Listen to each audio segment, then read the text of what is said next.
यह वीडियो केवल सामान्य जानकारी के लिए है। कोई भी दवा लेने से पहले डॉक्टर से सलाह अवश्य लें। अगर कोई वीडियो देखकर दवा लेता है तो वह खुद जिम्मेदार होगा। धन्यवाद।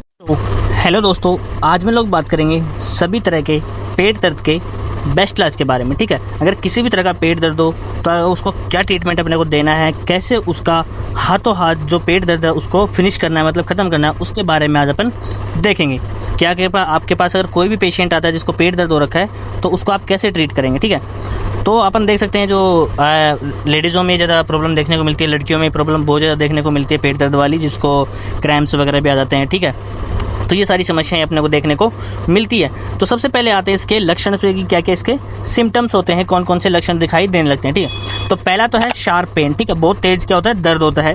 क्रैम्प्स, जो मरोड़े जो आते हैं पेट में, जो ऐठन सी जो होती है, ठीक है, मसल्स में, ठीक है, तो वो हो सकता है। ठीक है, जो आंतों में जो क्रैम्प्स जो आते हैं, ठीक है, बर्निंग, जलन हो सकती है, यानी कि जो एसिडिटी ज़्यादा हो गई है, ठीक है, तो उस वजह से क्या हो सकती है, जलन भी हो सकती है। आपने कोई हैवी खाना खा लिया है, ऑयली फूड खा लिया है, ठीक है, तो उस वजह से भी हो सकता है। Nausea and vomiting. ठीक है, जैसे आपको पेट में दर्द होने लगता है तो उसके साथ में आपका जीव खराब हो जाता है और जो है कि उल्टी जैसी समस्या भी देखने को मिल सकती है। Loss of appetite. ठीक है, अगर पेट में दर्द होता है तो उस टाइम कुछ भी खाने का मन नहीं करता है। ठीक है, बिल्कुल भी भूख नहीं लगती है। तो ये सारे लक्षण जो है अपने को देखने को मिलते हैं। अब इसके पीछे क्या कारण है, ठीक है, इसके जो कोजेज क्या क्या है उसके बारे में अपन देखते हैं।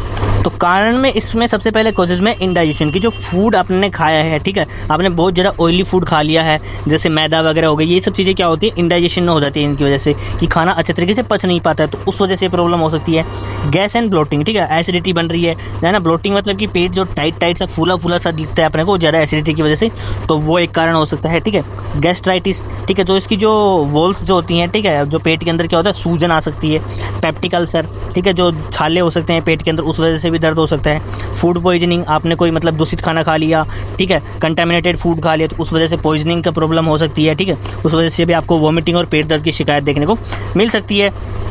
IBS, inflammatory bowel syndrome. ठीक है, इसमें क्या होता है, जो आपकी जो वॉल्स जो होती हैं, जो आंतों की जो दीवारें जो होती हैं, उनमें क्या आ जाता है, जो इन्फ्लामेशन मतलब कि सूजन आ जाता है, तो उस वजह से भी आपको पेन हो सकता है। तो किसी भी कारण से आपको पेन हो सकता है। ठीक है, उसके बाद में जो है अपेंडिसाइटिस। अपेंडिसाइटिस मतलब कि जो अपनी जो आहार नाल जो होती है, ठीक है, ये जो एनस जो होता है, ठीक है, यहाँ पे ये के एक साइड तो क्या होता है, एनस एक साइड तो क्या होता है, एनस होता है। ठीक है, दूसरी साइड में जो अपेंडिक्स होता है, ठीक है, जो पहले काम आता था लेकिन अपनी बॉडी में अब उसका कोई काम नहीं है, लेकिन अगर ये ज़्यादा साइज़ की बढ़ जाती है तो उसमें अगर सूजन वगैरह आ जाता है तो ये पेट के दर्द का कारण बन सकता है। ठीक है, तो अपेंडिसाइटिस की वजह से भी क्या हो सकता है, पेन हो सकता है। ठीक है, गॉल स्टोन। ठीक है, जो पित्त की थैली में जिसको पथरी बोलते हैं, पित्त की थैली की पथरी, तो गॉल स्टोन की वजह से भी अपने को पेट में दर्द हो सकता है। किडनी स्टोन, जो मोस्टली जो पेन होता है, ठीक है, बहुत ज़्यादा जो असाइनिया जो शार्प पेन होता है ना, वो किडनी स्टोन की वजह से होता है। ठीक है, पथरी अगर थोड़ी बहुत भी खिसकती है, हिलती है, तो उस वजह से पेट में बहुत ज़्यादा दर्द देखने को मिलता है। ठीक है, उसके बाद में जो क्रैम्प्स जो आते हैं, ठीक है, जो हर महीने में जो लड़कियों को अगर क्या होता है कि उनको क्रैम्प्स हो सकते हैं। ठीक है, पेट में दर्द किसी को बहुत ज़्यादा होते हैं, किसी को पता भी नहीं लगता है, तो ऐसे प्रॉब्लम अपने को देखने को मिल सकती है। तो ये सारे कोजेज़ हैं। ठीक है, कि क्या क्या अपने को लक्षण देखने को मिलते हैं, तो इन सब कारणों की वजह से पेट दर्द के सारे लक्षण, नोजिया, वोमिटिंग जैसे देखने को मिलते हैं। अब इसका क्या ट्रीटमेंट है, जैसे अभी अपने पास कोई पेशेंट आया, उसको बहुत सीवियर या फिर शार्प पेन हो रहा है, जलन हो रही है, तो उसका कैसे अपन ट्रीटमेंट करेंगे, हैंड टू हैंड उसके दर्द को कैसे खत्म करेंगे, उसके बारे में अपन देखते हैं। कि दर्द चाहे किसी भी तरह का हो, किसी भी वजह से हो रहा हो, लेकिन उसके दर्द को सबसे पहले खत्म करना जरूरी है। ठीक है, तो सबसे पहले अपन जो इलाज की बात करेंगे, तो सबसे पहले अपने को इंजेक्शन डायनापार, ठीक है, जो 1 ml का जो इंजेक्शन आता है, जिसके अंदर डाइक्लोफेनेक सोडियम आता है। दूसरा है इंजेक्शन स्टेमेटिल, ठीक है, जिसके अंदर फ्लोरक्लोरोपेराजाइन माइसेलेट आ जाता है, वो 1 ml का। ठीक है, तो ये भी 1 ml का डायनापार भी, और जो स्टेमेटिल इंजेक्शन है वो भी 1 ml का। दोनों को आपको मिक्स करना है। ठीक है, आप एक बार जैसे मिक्स करोगे तो थोड़ा वाइट सा होगा, ठीक है, लेकिन जैसे आप उसको थोड़ा सा और हिलाओगे तो एकदम ट्रांसपेरेंट सॉल्यूशन बन जाएगा। ठीक है, तो उस इंजेक्शन को आपको क्या करना है, जब इन दोनों को मिक्स करने के बाद में पेशेंट को IM रूट के थ्रू आपको लगा देना है 10 मिनट के अंदर, क्योंकि IM इंजेक्शन लगाते हैं तो उसको कम से कम 10 मिनट लगती है असर करने में। तो 10 मिनट के अंदर उसका 100% जो है दर्द क्या हो जाएगा, पूरा खत्म हो जाएगा। जो नॉर्मली जो है अगर अपन इतना ट्रीटमेंट देते तो उसी से ही 90% केसेस में क्या होता है, पेट का दर्द बिल्कुल खत्म हो जाता है। ठीक है, उसके बाद में अगर इससे दर्द खत्म नहीं हो रहा तो उसके बाद में अपन क्या करते हैं, ड्रोटिन जो इंजेक्शन जो आता है, ठीक है, ड्रोटावेरिन हाइड्रोक्लोराइड, ठीक है, तो इसको अपन यूज़ करते हैं IM, ठीक है, इंट्रामस्कुलर अपन पेशेंट को लगाते हैं। ठीक है, अगर अपन स्टेमेटिल और डायनापार लगाया, उससे दर्द खत्म नहीं हुआ, तो फिर ड्रोटिन को IM लगाया जाता है, जिससे पेशेंट का दर्द खत्म हो जाता है। ठीक है, उसके बाद में बात आती है कि जैसे पेशेंट को अगर हो सकता है कि पेट के दर्द के साथ जलन भी हो रही है, ठीक है, तो वो एसिडिटी का एक कारण हो सकता है कि एसिडिटी की वजह से उसको जलन हो रही है। तो उसको एसिडिटी को खत्म करने के लिए इंजेक्शन जो पेंटोप जो पेंटाप्राजोल जो आता है उसको हैंड टू हैंड जो पेशेंट को आईवी रूट के थ्रू दिया जाता है, ठीक है। पेंटोप्राजोल इंजेक्शन को आप भूखे पेट भी दे सकते हो, पेशेंट ने खाना खा रखा हो नहीं खा रखा हो, पेंटोप्राजोल को आप डायरेक्टली आईवी दे सकते हैं भूखे पेट भी, ठीक है। तो इससे क्या होगा, जैसे उसकी एसिडिटी खत्म होगी तो उसको नोजिया, वोमिटिंग और जो पेट में जो बर्निंग जो जलन हो रही है वो बिल्कुल खत्म हो जाएगी, ठीक है। उसके बाद में अगर जैसे ड्रोटावेरिन अपन ने लगाया उसकी वजह से दो दर्द खत्म हो जाता है, नॉर्मली नहीं हुआ है, जैसे किडनी स्टोन का पेन है, पथरी का दर्द है, वो ज़्यादातर बहुत जल्दी आसानी से खत्म नहीं होता है, तो उसके लिए इंजेक्शन आता है स्पास्मोनोरम, ठीक है। जो ये किडनी स्टोन का जो पेन होता है उसके लिए ये 100% ये समझो आप रामबाण है, ठीक है। अगर इस इंजेक्शन ने काम नहीं हो तो ट्रामाडोल भी फेल हो जाता है, ठीक है। तो यहाँ अपन बात कर रहे हैं स्पास्मोनोरम, जिसके अंदर कैमिलोफाइलिन डाइहाइड्रोक्लोराइड और डाइक्लोफेनेक सोडियम दोनों मिक्स में होता है, ठीक है, कंपोजिशन होता है इसका। तो इस इंजेक्शन को अपन आईएम रूट के थ्रू लगाएंगे तो किडनी स्टोन वाला जो पेन है वो 100% 10 मिनट के अंदर बिल्कुल खत्म हो जाता है, ठीक है। तो किडनी स्टोन का पेन है तो आप उसको स्टेमेटिल और डायनापार मिक्स करके लगाएं, ठीक है। दूसरी साइड में आप उसको आईएम रूट से स्पास्मोनोरम लगा दें, 10 मिनट के अंदर उसका दर्द पूरा खत्म हो जाएगा, ठीक है। तो नॉर्मली जो 99% केसेज है जिसमें अपन इतने इंजेक्शन लगा देते हैं तो उसमें दर्द खत्म हो जाता है, ठीक है। लेकिन बहुत ही रेयर चांसेस जो होते हैं जैसे, तो उनमें कुछ लोगों में प्रॉब्लम देखने को मिलती है। अगर फिर भी दर्द खत्म नहीं हो रहा तो पेशेंट को ट्रामाडोल का इंजेक्शन जो होता है वो जो 100 ml की जो एनएस आती है, ठीक है, 100 ml की एनएस के अंदर लगाया जाता है। वैसे इसको आईएम भी अपन लगा सकते हैं, लेकिन 100 ml एनएस के अंदर अगर आप लगाओगे तो डायरेक्ट सिस्टमिक सर्कुलेशन में जाएगा, डायरेक्ट खून के अंदर जाएगा, ब्लड के अंदर जाएगा, तो बहुत जल्दी असर करेगा और बहुत ही अच्छा काम करता है, ठीक है।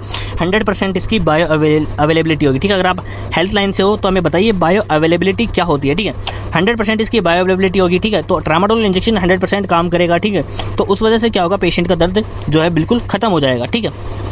ट्रामाडोल से कई बार क्या हो सकता है, पेशेंट को हल्की फुल्की नींद आ सकती है, ठीक है। तो आप उसमें डरने की जरूरत नहीं है, ट्रामाडोल आप इंजेक्शन उसको 100 mg पेशेंट को दे सकते हैं अगर दर्द खत्म नहीं हो रहा है तो उस केस में, ठीक है। अब उसके बाद में आता है इंजेक्शन हायोसिन, ठीक है। जैसे मान लेते हैं कि आपके पास जैसे ट्रामाडोल लगाया उससे दर्द खत्म नहीं हुआ, या फिर आपके पास ट्रामाडोल अवेलेबल नहीं है, क्योंकि क्लिनिक्स पे आसान नहीं होता है ट्रामाडोल मिलना, ठीक है, क्योंकि लोग रखते नहीं है और रखना थोड़ा इलीगल सा माना जाता है, मतलब कि तो आसानी से आपको ट्रामाडोल क्लिनिक पे नहीं मिलता है। तो आप उस केस में हायोसिन ब्रोमाइड का यूज़ करेंगे तो ट्रामाडोल से भी अच्छा आपको इफेक्ट देखने को मिलेगा।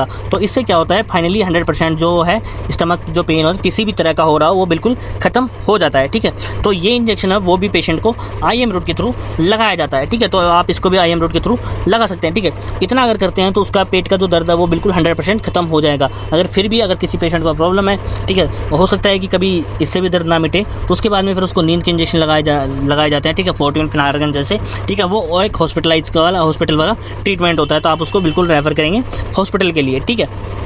अगर उसको रिपीटेटिव दर्द हो रहा है, जैसे आपने अभी दर्द मतलब कि आपका खत्म हो गया है, ठीक है, इंजेक्शन से बिल्कुल मिट गया है, लेकिन अगर आप उसको फर्दर टैबलेट अगर देना चाहे, टैबलेट की मैं बात करूँ तो जो ड्रोटिन एम जो टैबलेट आती है वो टैबलेट आप दे सकते हैं, ठीक है। अगर पेशेंट को आपने इंजेक्शन लगा दिया, दर्द खत्म हो गया, फर्दर उसको दर्द ना हो तो उसके लिए आप ड्रोटावेरिन एम टैबलेट दे सकते हैं, एक सुबह एक शाम को। साथ में आप उसको रेंटेक दे सकते हैं जिसमें भी एक सुबह और एक शाम को, ठीक है। अगर फिर भी पेशेंट को दर्द हो रहा है रिपीटेडली तो आप उसको इन्वेस्टिगेशन के लिए बोलेंगे, जिसके अंदर कि वो अल्ट्रासाउंड कराएंगे, जिसको अपन सोनोग्राफी बोलते हैं, ठीक है, ताकि उससे पता लग सके कि आखिर दर्द का कारण क्या है। मेनली स्वेलिंग हो रही है या किडनी स्टोन है, गल स्टोन है, ठीक है, उससे दर्द का पता लगाया जा सकेगी, फिर उसके पीछे मेन रीजन क्या है, कारण क्या है, फिर उसके हिसाब से उसको ट्रीटमेंट दिया जाता है। तो किसी भी तरह के पेट के दर्द में आप इसको यूज में, इस ट्रीटमेंट को यूज में ले सकते हैं, ठीक है। तो आज का वीडियो आपको कैसा लगा कृपया हमें कमेंट में बताइएगा। अगर आपकी कोई क्वेरी है तो आप हमें कमेंट में लिख सकते हैं, ठीक है।